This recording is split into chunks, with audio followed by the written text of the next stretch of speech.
كوكو، سلام البنات، ان شاء الله تكونوا بخير والصحه تاعكم تكون لاباس. مرحبا بكم في قناتي روتينات ام نوف. اللي اول مره تشوف القناه نقولها مرحبا بك، ما تنسايش ديري ابوني وديري لايك وفعلي زر الجرس باش يوصلك كل جديد. اليوم جيتكم بالوصفه تاع المبرجه ولا البراج، كل واحد كيفاه يقولوا لها في المنطقه تاعهم. احنا عندنا هنايا في المنطقه تاعنا يقولوا لها البراج.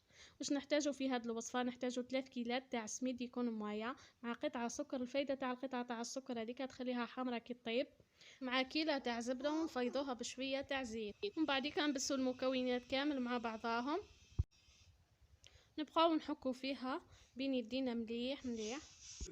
لازم يكون كيما قاعدين تشوفوا يا البنات في الفيديو، حكوه حتى توصلوا لهذه النقطة بالذات. ومن بعد تشوفوها تحبوا تعرفوها اسكو تبسس مليح ولا لا، ديروا كيما قاعدين نشوفوا في الفيديو كيما هكا.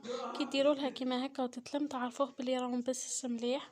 هنايا تروحوا تجيبوا شويه تاع ما يكون دافيوه، ومن بعديكا تلموا به هذه العجينه.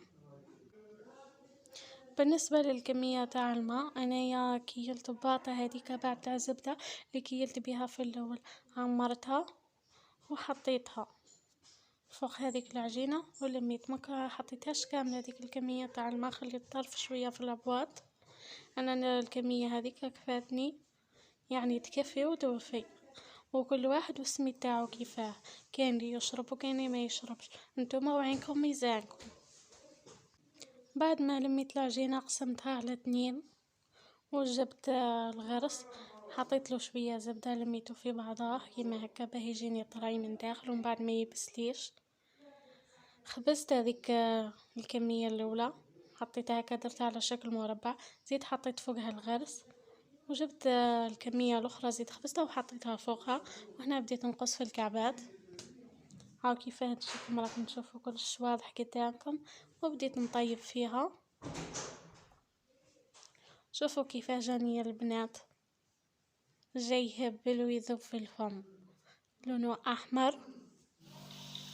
شوفوا لا تكستير تاعو كيفاه طري، شوفوا مليح يا البنات، جاي يذوب في الفم وبنين ما نحكي لكمش. نتمنى تجربوه وترجعوا.